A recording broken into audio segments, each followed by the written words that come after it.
If always on a display is not working on your Samsung Galaxy Z Flip 7 or Z Flip 7 FE, go to settings and then scroll down to lock screen and AOD. The first thing that you can do is, of course, go to always on display, but the first thing that you can do is simply turn off and turn back on AOD, or just make sure that AOD is enabled.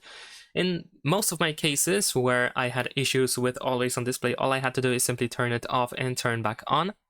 In some cases, you might want to disable the lock screen wallpaper.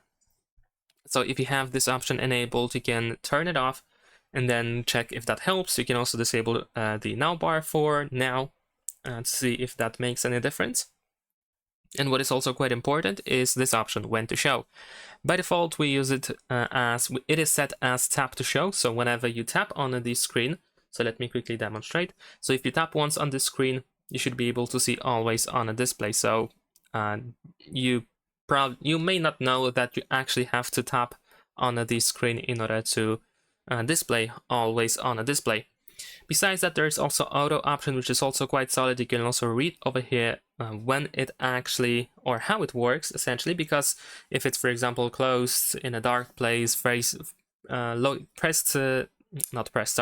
when it's facing down, etc. So in these cases, in these scenarios, AOD probably won't work at all. So it detects these situations.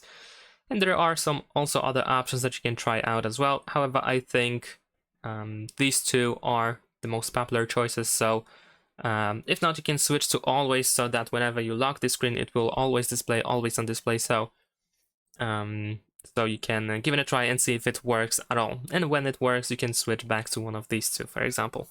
And that's pretty much it. Thanks for watching. Leave a like and subscribe.